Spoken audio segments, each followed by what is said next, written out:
For today, we're going to be using watercolor paper, which is just a thicker kind of paper, because if you just use regular printer paper, it's going to buckle up. So watercolor paper, I got these at Michael's, but you can get them at craft stores. Target has different types of watercolor paper. This one is cold press, which means it has a little bit of a texture to it, and it's 400 series, so the weight is about 140 pounds. So it's a good quality paper. Next, I have my little case of watercolor paints. Watercolor paints come in a whole bunch of different formats. Most popular is probably like in just a regular paint form in a tube. It's exactly like this, the same material, only this is just a little bit hardened. You can actually use tube watercolor paints and let them dry, and they'd be the same consistency. So either something in a tray or watercolor tubes will be just fine. I have some blue tape to tape my paper down to keep it from buckling. You can also use washi tape if you have that. I have 2 jars of water here. Let me see if I can get it closer. There we go. So one of them is to clean my brush out, and one is to get some fresh water. Because if you don't, you could accidentally get your colors a little muddy, excuse me. Then I got a paper towel, and I got 2 soft brushes. One's a fine tip, and the other one is a bit broader. It's a round 6, so I'm going to use this for the big swashes of color, and this is going to be just for detail. So let's get started. Okay, so I just taped down my paper here, and the first thing I'm going to do is I'm going to get my broader brush, my round tip 6, and I am going to wet the paper. Just give it a nice little sheen. You don't want it to be too, you don't want puddles, in other words. So I'm doing this technique called a wet on wet technique. We use this to get like soft transitions in color. So I'm just going back and forth just with wet paintbrush, nothing on it just yet. And I'm going to go about halfway, I'm going to go about halfway down the paper. And it doesn't matter how big your paper is, it just, whatever your preference is. This is about a 5x7 piece of paper. So if I had a thicker brush, it'd be a lot easier and quicker to get the water on. So while this is a broader brush, it's still kind of small. So the other thing is, if you have tube watercolors, you're going to need something to mix it with. And you can use like a plastic container lid. You can use a porcelain plate is actually good too. So what I'm going to do is I am going to pick up some color. With watercolor, you have to activate it. So you pick up some water and color, and then you're going to add it into your little paint palette here. And what I'm going to do, I'm going to go ahead and I'm going to try to get it nice and vibrant and bright up at the top, and then I'm going to fade it to a lighter blue as I come to the middle. And I just kept dipping in my only on one pot because I didn't have to change the colors or anything. So there we go. So the other thing with watercolor is that as bright as it looks like at first, it will dry a bit lighter. So you might want to be a bit more liberal with your color, or just go ahead and just build up the color in layers. That's kind of what I think I'm going to be doing. So I am coloring this down, and as I get closer to the middle, I'm going to actually just get some water. I'm not going to even clean my brush because I want to pull some of that pigment down further. So this is going to create the illusion of the sky. We keep going down like this. You can even go back up. Like I said, you can layer like a darker shade up top, because it's all going to kind of dry a little bit lighter. And I'm just bringing water and pulling some of this color, just bringing it down towards the middle. Now I'm going to clean my brush. Okay, so I dabbed the color off my brush. Now I'm going to clean it with the clean water. I'm going to get a paper towel to set this down. And I'm going to get another piece of paper towel, and I'm actually going to pull up some color on our blue. And I know it's kind of hard to see with the camera. It looks a little bit lighter than in person. In person it's a little bit darker. But I'm pulling up some color to create like the illusion of clouds. Now the darker the pigment is, the more visible it is, but hopefully you can start seeing some of those clouds. Now if I want the clouds to look far away, I make them smaller. If I want them to look closer up, I make them bigger. So I'm just pulling just a little bit of that moisture and that pigment off while it's still wet. And then the next step is just letting it dry. If you have a blow dryer, because we don't have puddles of color, you can actually blow dry it to speed up the process. All right, I'm gonna let this dry and I'll see you in a minute. I let this sky dry. We did a wet on wet technique to create like almost this gradient of a sky blue coming down into almost a white.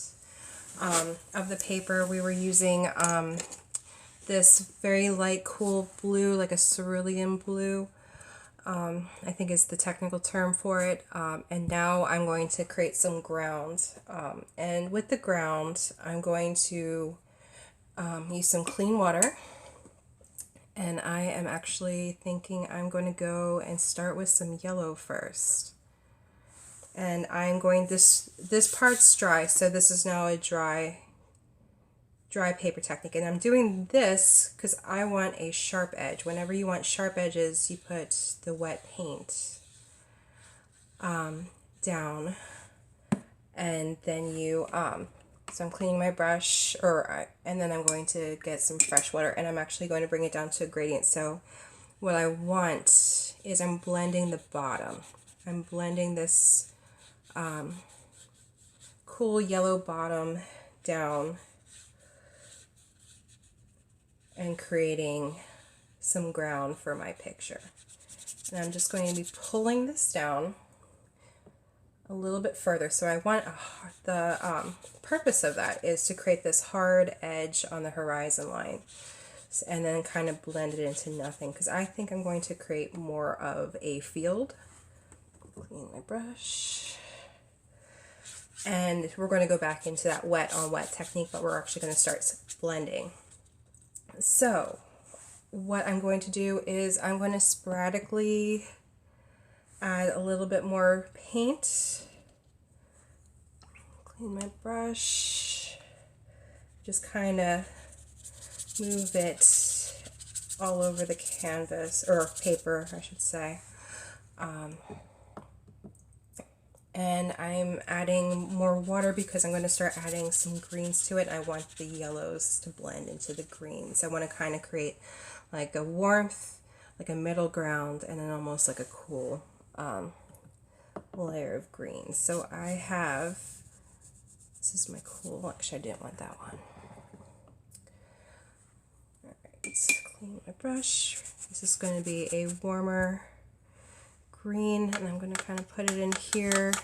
I have, the cool thing about watercolors is that they reactivate with water, so that little bit of green, I had like a greenish yellow in here, I can actually pull some yellow. So I'm creating this really light green with a warm green and a cool yellow. It's kind of giving me a lime, and I'm just kind of, again, blotting it. I want like a middle ground, kind of clean my brush, and kind of swirl it around because it's going to just get darker, and I want to give it enough reason, or enough tones to make it darker. So I'm going to actually just go straight green along the edges.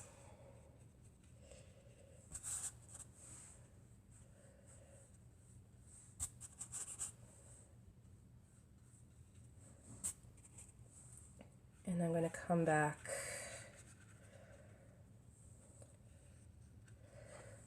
clean my brush, and I'm just going to kind of pull that green back out, just like we did with the blue sky. We're going to kind of start blending these edges. And clean my brush, fresh water.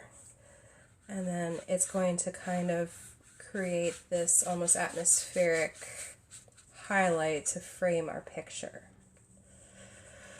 And then we're going to wait for it to dry.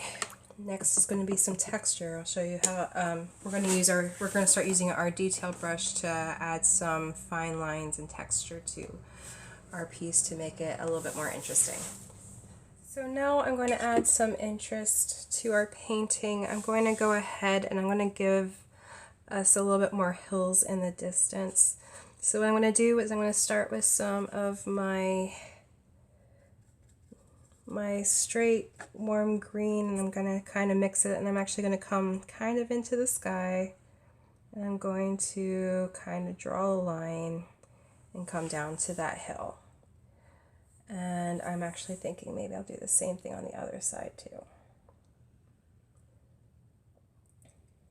And then I'm going to clean my brush, and like before, I'm going to go ahead and smooth this all the way down to the horizon line. And again, we do this to create smooth transitions.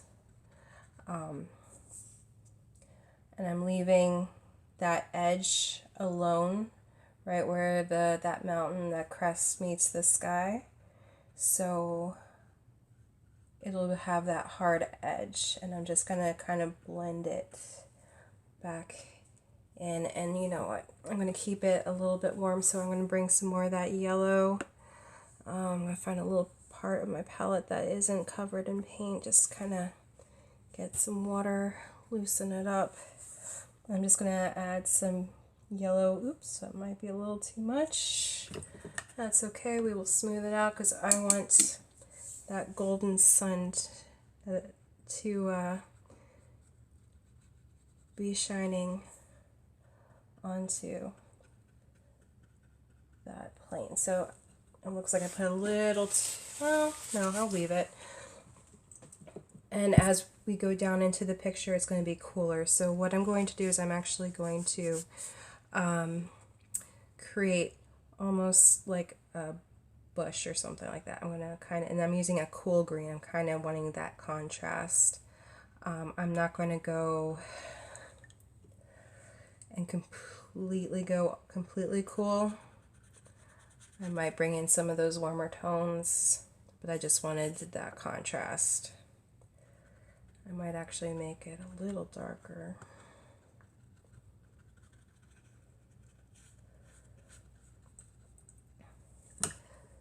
So yeah, I'm going to see what happens if I bring some of this warmth, mix that in.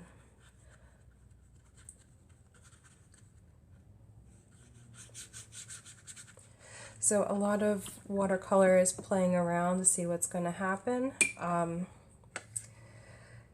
If you do happen to make I don't want to say a mistake, but a part of the painting that you are not loving, you can always try to pull up some of that color with a paper towel, and it comes up pretty quick.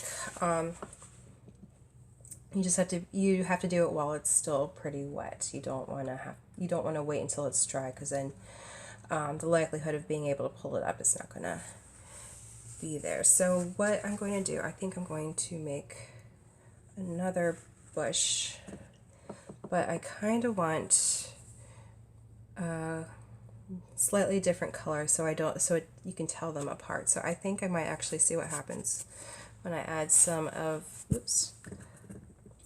cool green and the blue, And here's a tip I found out. Instead of going, if you want a color darker, instead of going for black to make it darker, you go for the opposite color on the color wheel. And I have one here. So if I'm working with like a green blue, then I need like an orange red. So I have some very vibrant red right here, and I had some of my yellow I had right there. You only want a little bit, so I'm going to clean most of my brush out again. Just take a dot of it, and I'm going to mix it in, maybe a little bit more. And it kind of dulls it without being too overpowering. It might be a little hard to see in the video. Alright, so I'm pretending like my bush is coming up from the side here, and you know what, I feel like I can make it a little darker. So I'm just going to pull some red and see, there we go. Needed more red. And it creates a little bit more darker tone without it being too muddied. Might actually bring that up so it's almost touching. Now, when adding colors that are completely different, I'm putting this dark green on top of this light yellowish green field. You most definitely want to make sure that the field is dry, because what will happen is if something wet touches another thing that's wet, that color will just blend in. If you wait for it to dry, then you have that control. I'm going to add a touch more blue to this. Let's see if I can kind of make it stand out. Alright, so we're going to wait for that to dry, and then we'll do a little bit more details, and I'll see you in a little bit. Okay, so we're nearing the end of our painting. The last step is to add some interesting details. So I'm going to start by, I'm going to get some clean water. I'm going to do black, and I'm going to make a little bit of birds in the sky. And birds are generally just really wispy V's, so just like the clouds, the farther away they are, the smaller they are, the closer they are, the bigger they get. So you can decide as how many you want in the sky. Alright, so I got some birds. Clean my brush. And now I think I'm going to add a little bit of flowers to some of the edges of my mountains, and I'm just going to reactivate this pink I had, which was just watered down, this really dark, cool red. So a lot of water mixed in it, and I'm just going to kind of, just a little spray. Again, you want to make sure your paper is dry, otherwise they're just going to dissolve into the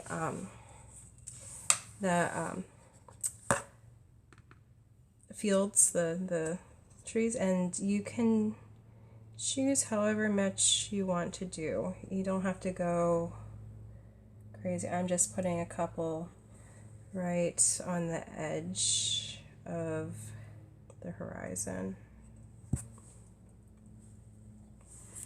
And next I'm going to get some of our warm green, put it in this tray, clean my brush out, and I am thinking I'm going to try the cool red. I want to kind of make a really dark green.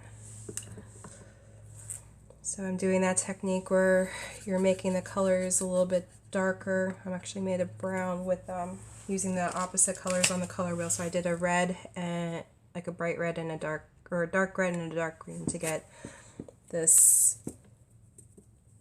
deep brown color, but I'm actually wanting it to be more green than red. because what I'm going to do is I'm going to be creating some foliage, and I'm going to be needing it to stay that green color. So I'm just drawing a line, and then I'm just doing maybe a couple like diagonal lines right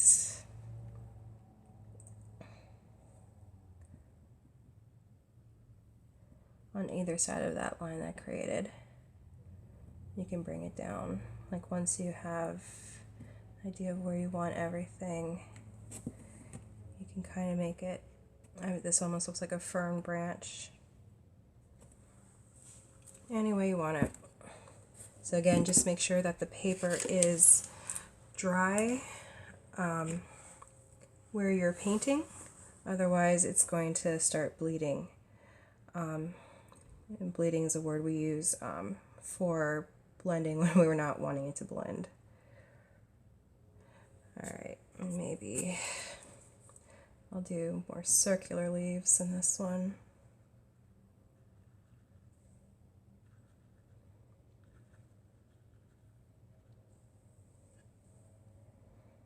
You kind of just fill up the page as much as you want. There's no real right or wrong answer. It could be very full, it could be sparse, so it's really your choice. As far as composition goes, you just kind of want your work to be balanced. If it has some action going on over here, you want to make sure that you're not neglecting the other parts of the picture.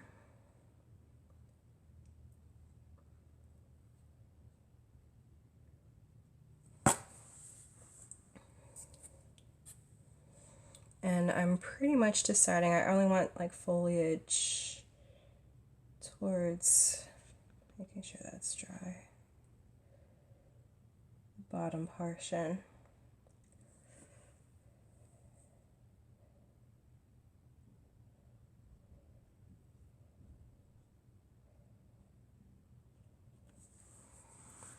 Of the picture, just so it kind of anchors all the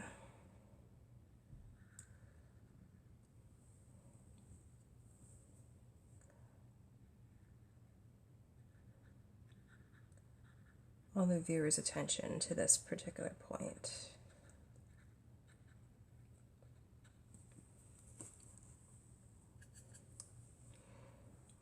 And you can overlap once the other picture is dry. You can come back over this way, add some leaves.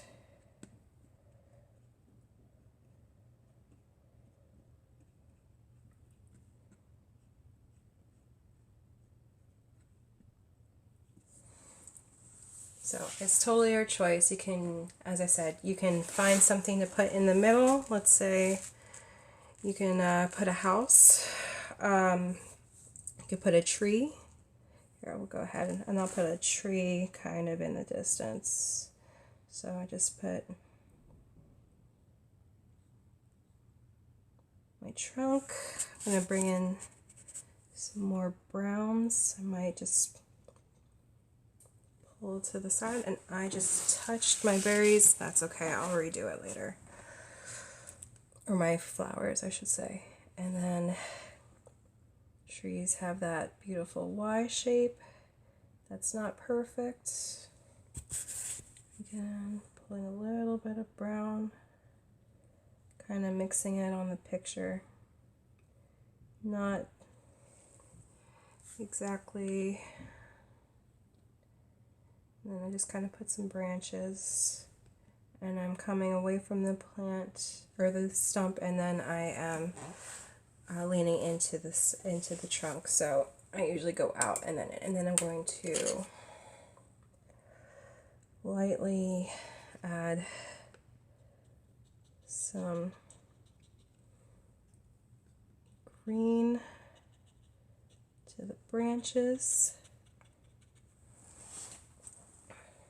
And I might actually come in with a little bit of a shadow.